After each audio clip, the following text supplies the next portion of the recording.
दीनों के दीनानाथ भगवान ने आज सोचा कि ना भक्त को कष्ट नहीं होने देना, इसीलिए आज भगवान ने उस भक्त का विष भी स्वयं, भक्त के हिस्से का विष भी स्वयं पी लिया। इसीलिए हम कहते हैं जो प्रणत पालक है, दीनों के जो पालक है भगवान, चाहे वो शिव हो, चाहे वो नारायण हो, चाहे वो राम हो, चाहे वो कृष्ण हो, पूर्ण श्रद्धा से, भाव से सारे इधर उधर के कामों को छोड़कर जब हम भगवान के प्रति समर्पित हो जाते हैं तो भगवान कहते हैं क्या के अनन्या चिंतयन्तो मां ये जना पर्युपासते तेषां नित्याभियुक्तानां योगक्षेमं वहाम्यहम्। जो अनन्य भाव से केवल और केवल मेरा ही चिंतन करता है, अनन्या चिंतयन्तो मां ये जना पर्युपासते, मेरी ही उपासना करते हैं, तेषां नित्याभियुक्तानां योगक्षेमं वहाम्यहम्, उसके नित्य के योग और क्षेम की रक्षा में स्वयं करता हूं, उसका सारा भार उठा लेता हूं। तो किस बात का बोझ सिर पर लेकर बैठे हो भैया? यहाँ कथा में बैठे हो शंकर भगवान की कथा सुनने के लिए, सारा बोझ उतार देना और प्रेम से कहना क्या, बोले शंकर महादेव की। उतर गया बोझ घर का। आप तो सुनो कथा, नैमिषारण्य के पावन तीर्थ पर चलते, उस नैमिषारण्य के पावन तीर्थ पर शौनक आदि 88,000 ऋषियों को सूतजी महाराज जी शिव महापुराण की कथा सुना रहे। शिव पुराण की परंपरा आज एक बार और सुन लो, फिर इसके बाद शायद ही सुनने को मिले, क्योंकि 1-2 दिन रहेंगे डॉक्टर साहब। उसके पश्चात यहाँ पर प्रेम के साथ, आनंद के साथ प्रतिदिन आया करना, यहाँ शंकर भगवान का विग्रह लगाया, अभिषेक किया करना। जिन स्थानों पर ऐसे कार्यक्रम होते हैं ना, वो स्थान सिद्ध पीठ बन जाता है। हमने सुना है, हम गए थे पुजारी जी के लोग माता के पास, हमने सुना है कि कितने तो वहां पर पुराण हो गए, ठाकुर द्वारे में कितने पुराण हो गए। तो भैया अब वो स्थान नहीं रह गए, अब वो तीर्थ हो गए, पवित्र स्थान हो जाएंगे। क्यों? के अत्रैव गंगा यमुना चवे गोदावरी सिंधु सरस्वती च सर्वाणि तीर्थानि वसन्ति तत्र यत्राच्युतो द्वार कथा प्रसंगा। जहाँ पर अच्युत भगवान की कथाएं होती है वहां पर सारे तीर्थ विराजमान हो जाते हैं, छोड़कर नहीं जाते फिर उस तीर्थ को। इसलिए वो स्थान तीर्थ हो गए, और उन तीर्थों में जितना हो सके पुण्य करो, और जितना पुण्य करोगे उतना फल आपको ही मिलेगा और किसी को नहीं मिलेगा, पड़ोसी नहीं ले जा सकता। जेब का रखा हुआ पैसा कोई निकाल सकता है, लेकिन जो आपका विद्याधन है, विद्याधन सर्वधन प्रधान, विद्याधन सभी धनों में प्रधान है, ना चोरी होगा ना खर्च होगा, विद्या का धन है। तो जिस स्थान पर नारायण विद्याओं का जाप होता है, श्रवण होता है, वो तीर्थ, वो स्थान तीर्थ हो जाता है। उन तीर्थों पर जितना पुण्य करोगे वही आगे काम आएगा। और देखो दूसरी बात ये भी है ठाकुर साहब, हम पाप करते हैं, हमसे कोई अनजाने में पाप हो गया, जानबूझकर पाप, उसका प्रायश्चित करने के लिए क्या क्या गंगा स्नान करते हैं। गंगा स्नान के भगवान बड़ी गंगा में आज के बाद नहीं गंगा डुबकी लगाई, पाप का प्रायश्चित। यहाँ पाप किया, पाप गंगा में धोकर आ गया, लेकिन अगर वहीं पर कोई पाप कर दिया फिर कहाँ धोगे? कहाँ धो? नहीं धो सकता। क्यों? क्योंकि अन्य क्षेत्रे कृतं पापम पुण्य क्षेत्रे विनश्यति, पुण्य क्षेत्रे कृतं पापम वज्रतुल्यम भविष्यति। अन्य क्षेत्र में किया हुआ पाप पुण्य क्षेत्रों में जाकर नष्ट हो सकता है, लेकिन पुण्य क्षेत्र कृतम पापम, जो पाप आपने पुण्य क्षेत्र में कर दिया वो वज्र के समान हो जाता है, कठोर होकर नहीं टूटता। इसलिए ये स्थान तीर्थ है, साक्षात विग्रह श्री पुराण शंकर भगवान का सामने प्रतिष्ठित है। यहाँ पर कोई गलती करती, कोई पाप करती तो उसका प्रक्षालन, फिर पछताना पड़ता, फिर बात में और कुछ नहीं रहता, सिर्फ पश्चाताप साथ रहता। इसलिए यहाँ समर्पित कर अपने मन के जो विकार है, उन विकारों को बस जहाँ से आए हो वहीं छोड़ के आओ। यहाँ तो बस भाव से कथा सुनो, जोर से बोले शंकर भगवान की। आइए नैमिषारण्य में चलते हैं। नैमिषारण्य की तीर्थ पर शौनकादि 88,000 ऋषियों को सूत जी महाराज कथा सुना रहे। शिव महापुराण शंकर जी द्वारा, स्वयं भगवान शंकर द्वारा रचित है। भगवान शंकर ने सप्तम शिव पुराण की रचना करके अपने प्रिय कंठ नंदी को पढ़ाया। नंदी जी ने शिव महापुराण सनत कुमार जी को पढ़ाया। सनत कुमार जी ने शिव पुराण व्यास जी को दिया। जिस समय व्यास जी को शिव पुराण सुनाया जा रहा था, सूत जी महाराज वहीं पर विराजमान थे। वहीं पर बैठकर सूत जी महाराज ने ये कथा सुनी और वहीं व्यास परंपरा से कथा आगे बढ़ती ये व्यास परंपरा से कथा पहुंच गई आपके शांबर महादेव के प्रांगण में। शांबर महादेव के प्रांगण में युद्ध खंड चल रहा है शिव महापुराण का। युद्ध खंड का प्रथम अध्याय, प्रथम श्लोक और प्रथम नारद जी के द्वारा अपने पिता से किया हुआ प्रश्न के हे पिताजी के कथम ददाह भगवान नगराणि सुरभृशं त्रिष्यकेन च वाणिना युगपत्यकेन वीर्यवान्। के हे पिताजी, नारद जी ने अपने पिताजी से ब्रह्मा जी से पूछा। यहाँ पर नारद जी और ब्रह्मा जी का भी संवाद बीच में चल रहा है। पुराणों में अनेक लोगों के आपस में, देवताओं के आपस में संवाद है। तो अभी जो संवाद चल रहा है वो पिता पुत्र का चल रहा है। देखो कितनी प्यारी बात है, शिक्षा की बात है।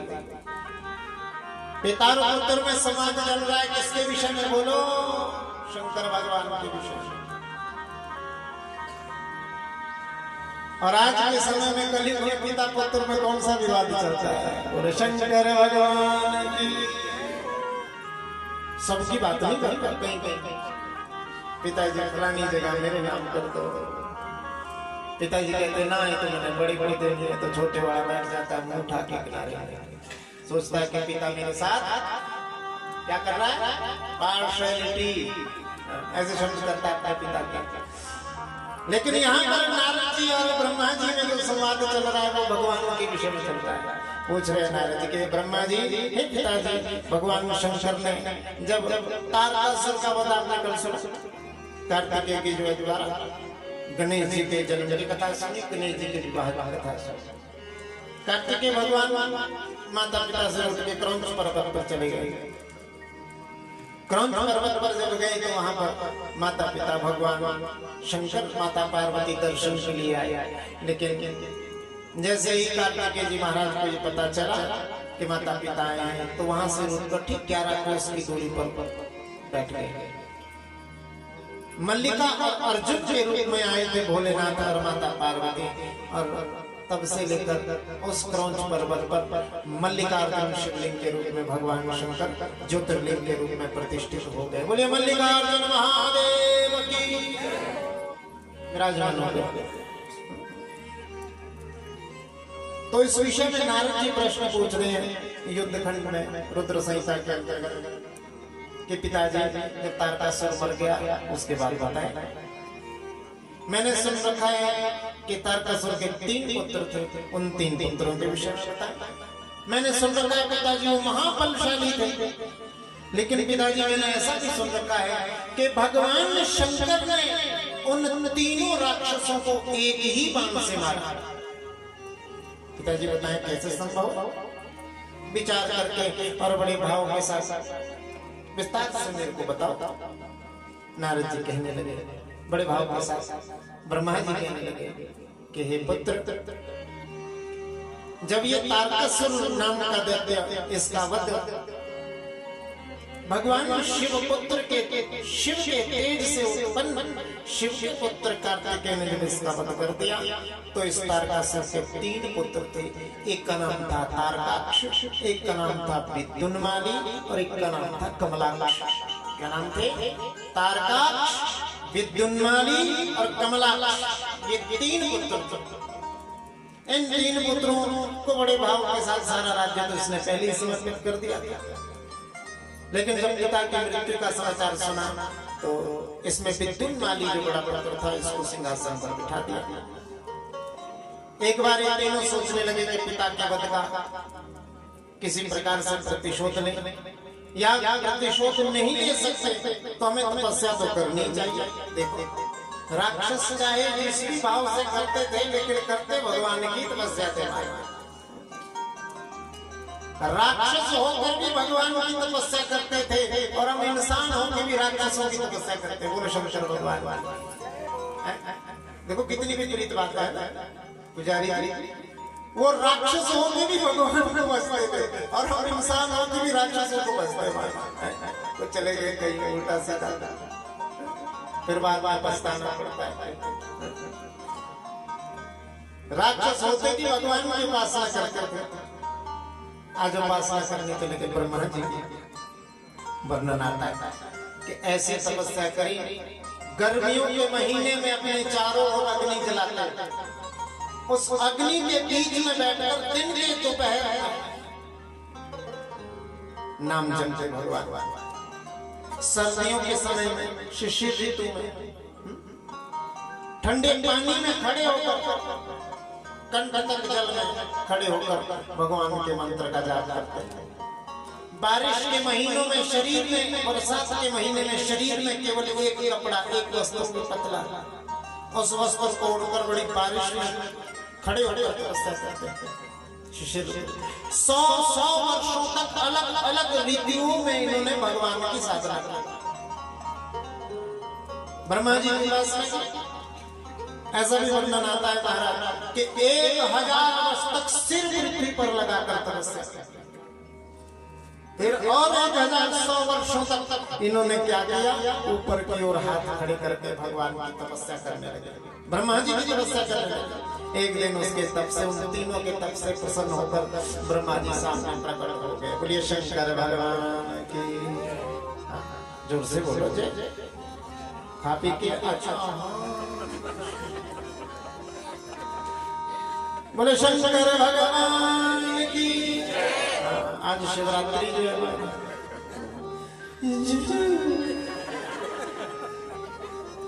कुट्टो काटा खा गया ना तो उसमें जान लगती, थोड़ा घी डाल दिया, हमारे को भी तभी जान जाती है। तो थोड़ा जयकारा जोर से लगाओगे तो हमारे भी आनंद बढ़ेगा ना। प्रेम से शंकर महादेव की। क्या बात। मैं तो कह रहा था कि भैया एक दिन ब्रह्मा जी प्रकट होकर कहने लगे, देखते हो तुमने महान तपस्या की है, मांगो क्या वरदान मांगो। तीनों देवते कहने लगे, ब्रह्मा जी अगर प्रसन्न हो तो हमको ऐसा वरदान करो कि हम किसी के हाथ मरे ही नहीं, हम अमर हो जाए। ब्रह्मा जी ये देवता यदि आप कुछ प्रसन्न करना चाहते हैं, हमको आशीर्वाद देना चाहते हैं। ब्रह्मा जी कहने लगे कि तारकाक्ष, विद्युन्माली और हे पुत्र कमलाक्ष, तुमने मेरी बड़े भाव के साथ तपस्या की है, लेकिन एक बात सुनो, आप भी सुनो भाव से। जो बात ब्रह्मा जी ने इन तीनों को बताई वो हम सबके काम की बात है, और जो काम की बात होती है हम वही काम की बात नहीं सुन पाते। इसलिए इस काम की बात को सुनो। तो ब्रह्मा जी ने कहा कि हे त्रिपुरो, वैसे इनका नाम त्रिपुर हो जाएगा इसके बाद। अभी इनका नाम अलग अलग है, तारकाक्ष, विद्युन्माली और कमलाक्ष, लेकिन जब ब्रह्मा जी से वरदान मांगे तो इनका नाम होगा त्रिपुरासुर। क्या नाम हो जाएगा? त्रिपुरासुर। ब्रह्मा जी कहेंगे कि हे राक्षस पुत्र, तुमने मेरी बड़ी भारी तपस्या की, लेकिन तुमको ये वरदान नहीं दे सकता। बोले क्यों? क्योंकि हे पुत्रों के जातो अनिश्चते नूनम को अप्सुरा क्वचित अजरा चावरो लोके ना भविष्यति भूतले। के हे पुत्रों, इस धरती पर ऐसा कोई पैदा नहीं हुआ। आदि बात समझ में, जो जन्म के बाद मरा ना हो। और हे पुत्रों, याद रखना, मैं वरदान तो तुमको दे दूंगा, लेकिन अमृतत्व का वरदान मेरे पास में नहीं है। अमृतत्व तो या भगवान शंकर दे सकते हैं या श्री हरि वरदान दे सकते हैं अमृतत्व का। मेरे पास अमृतत्व का अधिकार नहीं। और दूसरी बात ये कि मैं स्वयं ब्रह्मा अपनी आयु पूर्ण करने के बाद मुझे ब्रह्म पद का त्याग करना पड़ता है। अमर यदि कोई है तो दो ही हैं, या भगवान शंकर है या भगवान श्री हरि है। बोलिए शंकर भगवान की, बोलिए नारायण भगवान की। इसलिए और हे पुत्र, तुम्हारे लिए भी मेरी एक ही शिक्षा है। शिक्षा ये, जो पैदा हुआ है उसे मरना पड़ेगा। इसलिए हे पुत्रों, मृत्यु को सदैव याद रखना। शिव पुराण भी ये बताता है कि यदि वास्तव में हमें इस भय से दूर होना है तो हमें पहले मृत्यु को याद रखना पड़ेगा। जितना हम मृत्यु को याद रखेंगे उतना हृदय में वैराग्य बढ़ेगा, और जब हृदय में वैराग्य बढ़ेगा तो हमारा भाव, हमारी भक्ति, हमारा श्रद्धा, हमारा समर्पण भगवान के प्रति हो पाएगा। और जीव का स्वभाव कैसा है? तारकासुर के पुत्र, जीव का स्वभाव ऐसा है कि पश्चिम नपि न पश्यति। वो देखता है, उसको पता है कि वो मरेगा, लेकिन देखकर भी उस चीज को देखा कर देता है। भेगो धावति तम च धावति फणि सर्पम शिखि धावति। मेंढक कोई खुदक रहा था, वो सोच रहा था उसके आगे एक तितली उड़ रही थी, इस तितली को पकड़ कर खाऊंगा। लेकिन मेंढक ये भूल गया कि उसके पीछे फणी सर्प दौड़ रहा है। वो सोच रहा था कि इस मेंढक को खाकर अपना पेट भरूंगा, लेकिन वो सर्प ये भूल गया कि उसके पीछे बाज उड़ रहा है। बाज सोच रहा था कि सर्प को खाकर अपना पेट भरूंगा, लेकिन वो बाज ये भूल गया कि उसके पीछे शेर दौड़ रहा है, इस बाज को खाकर पेट भरूंगा। लेकिन वो शेर ये बेचारा भूल गया कि उस शेर के पीछे व्याध दौड़ रहा है। व्याध यानी शिकारी दौड़ रहा है कि शेर को मारकर इसकी खाल उतार कर बाजार में बेचूंगा, उससे पैसा आएगा, अपने परिवार का पोषण करूंगा। लेकिन बेचारा व्याध ये भूल गया कि उसके पीछे साक्षात मृत्यु दौड़ रही है। पश्यति न पश्यति। हम सब एक दूसरे के कर्मों से बंधे हुए हैं, हम सबके पीछे मृत्यु भाग रही है, लेकिन हम सब उसे देखकर भी अनदेखा कर देते हैं। बोले शंकर भगवान की। इसलिए हे तारकासुर के तीनों पुत्रों, मैं तुम दोनों को, तीनों को अमृत तो नहीं दे सकता। तो कहने लगे तारकासुर के तीनों पुत्र के ब्रह्मा जी, यदि हमारे लिए आप अमृत तो नहीं दे सकते तो हमारे लिए 3 पुरों का निर्माण कर दो। किला समझ लो कि 3 किलों का निर्माण कर दो। ये 3 किले, ये 3 पुर ऐसे पुर हो जिसमें ना तो कभी खाने की कमी हो, जिसमें ना कभी पीने की कमी हो। बोलो शंकर भगवान की। ना कभी हमारे इसमें जल की कमी हो, न कभी किसी युद्ध के सामग्री की कभी कमी हो। हमारे कोषागार से जितना अन्न निकले उससे दुगना बढ़ता रहे। हमारे कोषागार से जितना शस्त्र निकले वो उतना ही बढ़ता रहे। सदैव हमारे तीनों पुर भरे रहे और हमारे उन तीनों पुत्रों का, हमारे उन तीनों पुरों का कोई भी देवता अतिक्रमण न कर सके। तारकाक्ष कहने लगा, हे ब्रह्मा जी, मेरा जो पुर हो वो सोने का पुर हो। कमलाक्ष कहने लगा, प्रभु मेरा जो पुर हो वो चांदी का पुर हो। विद्युन्माली लगा, हे ब्रह्मा जी, मेरा जो पुर हो वो लोहे का पुर हो। लोहे का पुर हो और वो तीनों पुर किसी भी देवता से अभेद्य हो, कोई उसको भेद ना सके। बोले शंकर भगवान की। हमारे लिए सिर्फ पुरों का निर्माण करो। ब्रह्मा जी कहने लगे मैं पुरों का निर्माण कर लेता हूँ, लेकिन तुम तीनों को अपने लिए कोई ना कोई मृत्यु का मार्ग भी सोचना पड़ेगा, बताओ। तब तीनों ये सोचने लगे, मन ही मन सोचने लगे कि भोलेनाथ शंकर भगवान तो हमारे आराध्य हैं और भोलेनाथ शंकर से हमें कोई भय नहीं होना चाहिए। भोलेनाथ शंकर हमारा कुछ कर नहीं पाएंगे और ना ही हमें कभी मारेंगे, क्योंकि हम तो भोलेनाथ के ही भक्त हैं और भोलेनाथ अपने भक्तों को कभी मारते नहीं। बोले शंकर भगवान की। ये बात याद रखना जो मैंने कही आपसे कि भोलेनाथ, ये कह रहे हैं तीनों राक्षस कि भोलेनाथ अपने भक्तों को कभी कष्ट नहीं पहुंचाते, मारते नहीं। ये सोच कर इन्होंने कहा हे ब्रह्मा जी, हे विधाता, आप जो हमारे लिए तीन पुरों का निर्माण करेंगे, इस तीन पुरों में रहते हुए जब चंद्रमा का पुष्य नक्षत्र में प्रवेश हो, सुनना बात, इन्होंने कैसी मृत्यु मांगी अपने लिए कि जब चंद्रमा पुष्य नक्षत्र में प्रवेश कर रहा हो और उस समय आकाश में नीले नीले पुष्परावृत मेघ छाए हो। आरी बात समझ में? मेघ कहते हैं बादलों को। चंद्रमा नक्षत्रों की गति के अनुसार बढ़ता है, 30 दिन में ऐसे बढ़ता रहता है, नक्षत्र परिवर्तित होते रहते हैं।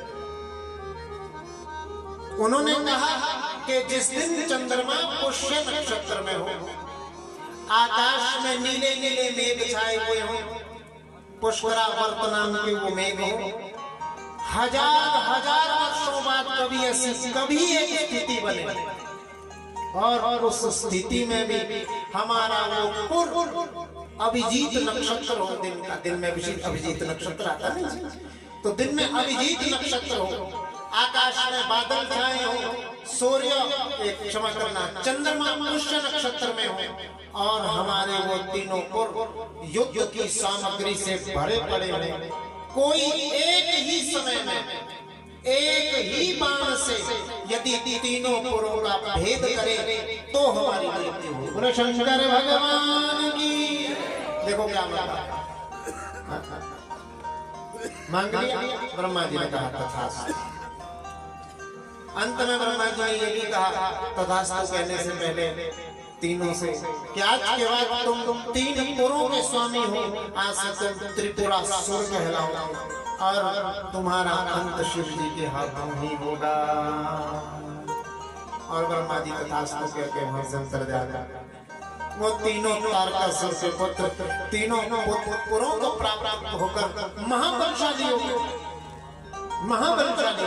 ऐसा वर्णन आता है सूर्य इंद्र इन सभी देवताओं को महाराज अपने पद से च्युत कर दिया, इंद्र को भी उसके पद से च्युत कर दिया, अग्नि को वरुण को उनके स्थान पे अपने वो बिठा दिए, कार करेंगे राक्षस लोग नियुक्त कर दिए। ब्रह्मा जी ने समझाया क्या करते हो, लेकिन फिर भी जब नहीं माने, समय बीतता रहा, समय बीतते बीतते एक दिन सारे देवता ब्रह्मा जी के शरण में आए, कहने लगे हे ब्रह्मा जी, हम इन तारकासुर नाम के तारकासुर के तीनों पुत्रों से त्रिपुरासुर से अत्यंत भयभीत हैं। हम आपसे प्रार्थना करते हैं कि मुक्ति का या हमारी मुक्ति का कोई ऐसा उपाय हमें बताएं कि ये जो त्रिपुरासुर है उनको कष्ट दे रहा है, हमें कष्ट ना दे पाए। ब्रह्मा जी कहने लगे, हाथ जोड़कर ब्रह्मा जी ने कह दिया मेरे बस की बात, आप सब भगवान विष्णु के पास आओ। सारे के सारे देवता भगवान विष्णु के पास आओ। भगवान विष्णु से प्रार्थना करने लगे कि हे प्रभु, सारा कष्ट अपना बताया, क्या स्थिति है, क्या परिस्थिति है। स्वर्ग पर अधिकार कर लिया है त्रिपुरासुर ने और अपने उन किलों में बैठकर ये अब एक किलों में बैठे हुए, हम उनका कुछ नहीं बिगाड़ सकते। तो भगवान विष्णु ने ऐसा बनवाता है कि भगवान विष्णु ने एक सुंदर बहुत बड़ा यज्ञ किया और यज्ञ करने के पश्चात देवताओं से कहा कि तुम इस यज्ञ में भगवान शंकर का यजन करो। बोले शंकर भगवान की। भगवान शंकर का यज्ञ करो, तो इस यज्ञ से तुम तीनों का अर्थात त्रिलोकी का कल्याण होगा। यज्ञ में आहुतियां डालने लगे। यज्ञ कुंड में जैसे आहुति डाली तो उसी समय आहुति डालते ही उस यज्ञ से हजारों भूत प्रकट हुए। हजारों भूत जैसे प्रकट हुए। किसी के हाथ में धनुष, किसी के हाथ में खड्ग, किसी के हाथ में मुद्गर, किसी के हाथ में गदा। जैसे प्रकट हुए, प्रकट होकर कहने लगे भगवान विष्णु से आज्ञा। भगवान विष्णु ने कहा जाओ, सीधे जाओ, त्रिपुरासुर को भस्म कर दो। वो जैसे ही त्रिपुरासुर के उस त्रिपुरों में प्रवेश करने लगे, प्रवेश करते ही सारे के सारे जो भूत थे, जिन पुरुष थे, सब समाप्त हो गए। सारे वापस आए, फिर पहुंचे भगवान शंकर के पास। देखा जब देखा कि भगवान विष्णु भी इस परिस्थिति में कुछ नहीं कर पा रहे, तो फिर भगवान शंकर के पास पहुंचे। भगवान शंकर ने कहा चिंता मत करो, अब तुम पुनः भगवान विष्णु के पास जाओ। अब जो भगवान विष्णु व्यवस्था करेंगे वो व्यवस्था बहुत ही पवित्र होगी। बोले शंकर भगवान की। जैसे भेजा भगवान शंकर ने उनसे एक बात कह दी देवताओं से